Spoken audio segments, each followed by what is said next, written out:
और इस वक्त की बड़ी खबर लोकसभा चुनाव से जुड़ी हुई। लोकसभा चुनाव पर सबसे बड़ी खबर हम आपको बता रहे हैं। शाम 5 बजे चुनाव आयोग की प्रेस कॉन्फ्रेंस है।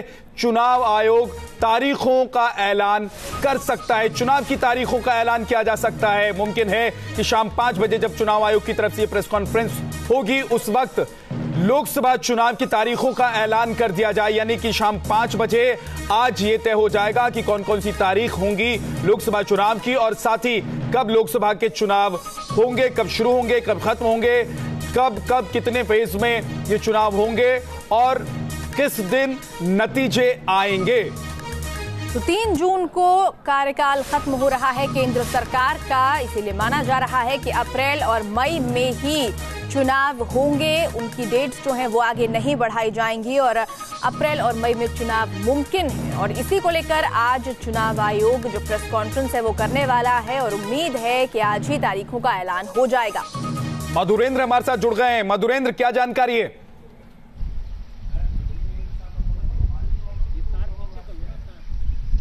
देखिए, जानकारी यह है कि चुनाव की तारीखों का ऐलान आज होने वाला है। जानकारी यह है कि आज 5 बजे विज्ञान भवन में प्रेस कॉन्फ्रेंस किया जाएगा इलेक्शन कमीशन की तरफ से और तारीखों का ऐलान किया जाएगा। सबसे बड़ी बात यह है कि 3 दिनों के लिए इलेक्शन कमीशन ने विज्ञान भवन को बुक कर रखा था, यानी सैटरडे, संडे और मंडे। स्पेकुलेशन ये थे कि कल से ही कभी भी ऐलान हो सकता है। दीगर बात यह है कि आज 5 बजे तारीखों का ऐलान होगा। इस बात की घोषणा इलेक्शन कमीशन की तरफ से कर दी गई है। इस बाबत प्रेस कॉन्फ्रेंस 5 बजे बुलाया गया है। साथ ही मैं आपको बता दूं कि कितने चरणों में इस चुनाव को अंजाम दिया जाएगा, इसको लेकर एक अहम बैठक चल रही है और इस बैठक के बाद दरअसल ये साफ हो पाएगा कि ये चुनाव कितने चरण में होंगे। लेकिन कुल मिलाकर देखें तो अगले लोकसभा के चुनाव के लिए जो समूचा एक तरह से हम कहें तो विंडो ओपन हो गया है और आज शाम से आचार संहिता भी लग जाएगी, क्योंकि चुनाव की तारीखों के ऐलान होने के साथ ही आचार संहिता लग जाएगी।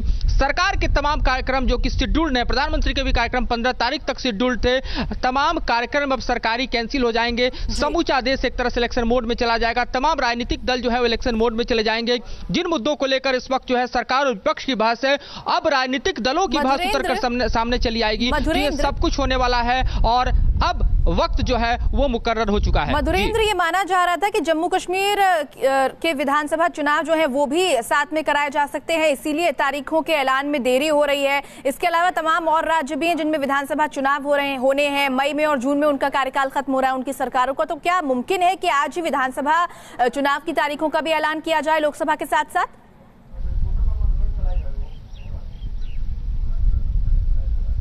देखिए, संभावना है। खासतौर पर बात करें अगर हम जम्मू कश्मीर की तो उसकी पुरजोर संभावना है कि उसको भी साथ में दरअसल चुनाव कराने में सहूलियत होगी इलेक्शन कमीशन को, तो जम्मू और कश्मीर का चुनाव साथ हो सकता है। लेकिन जहां तक अनुमान लगाया जा रहा था कि महाराष्ट्र और हरियाणा, तो उस तरह की कोई संभावना महाराष्ट्र और हरियाणा को लेकर नहीं है, क्योंकि पिछले जो कैबिनेट की बैठक हुई थी दोनों ही राज्यों में, तो उस पर दोनों ही राज्यों की सरकारों ने एक तरह से पर्दा डाल दिया था कि ऐसी कोई उनकी नीयत नहीं है। लेकिन जम्मू और कश्मीर को लेकर जाहिर है कि विंडो खुला हुआ है और उसका चुनाव लोकसभा चुनाव के साथ हो सकता है। सारा निर्णय एक तरह से और सारा दारोमदार निर्णय का इलेक्शन कमीशन के पास है।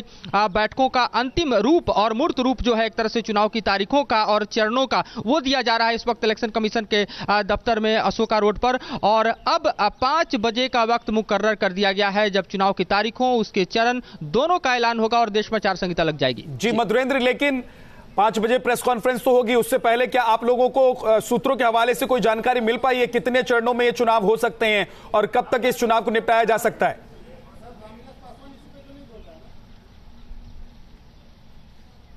देखिए, 7 से 9 चरण की बात चल रही है। 7 से 9 चरण ये प्रपोजल में शामिल है कि इसमें 7 चरण में चुनाव कराया जाए, 9 चरण में कराया जाए। चूंकि तमाम सहूलियतें देखी जा रही हैं, एक तरह से इलेक्शन कमीशन कोई प्रेशर लेना नहीं चाहता है, क्योंकि हमने देखा कि किस तरह से चरणों में चुनाव को बढ़ाने की प्रक्रिया जो है वो 2009 और 2014 में दिखाई दे रही है। तो इलेक्शन कमीशन कोई प्रेशर नहीं लेना चाहता। वो चाहता है कि फेयर एंड फ्री इलेक्शंस को पूरे देश में एक तरह से कराया जाए और किसी भी तरह का लोड ना हो। खासतौर पर आप देखिए तो तमाम ऐसे सुदूर इलाके हैं, तमाम ऐसे इलाके हैं जो नक्सल प्रभावित हैं, तमाम ऐसे इलाके जम्मू कश्मीर के देखिए जो आतंक प्रभावित हैं। उसके अलावा जो रिमोट लोकेशंस के एरिया हैं, चाहे नॉर्थ ईस्ट की बात करें या हम साउथ के साउदर्न रिमोटेस्ट एरिया की बात करें, तो उन तमाम जगहों पर जहां कहीं भी इस वक्त चुनाव को कराने के लिए अलग अलग चुनौतियां हैं। जैसे पहाड़ी इलाकों में इस वक्त भी बर्फबारी की स्थिति है, तो वहां अलग चुनौतियां हैं। जो नक्सल प्रभावित क्षेत्र है वहां सिक्योरिटी के चैलेंजेज हैं, जो टेरर इफेक्टेड एरिया है वहां पर सिक्योरिटी के चैलेंजेज हैं, और आम इलाकों में भी आपको एक विंडो देना होगा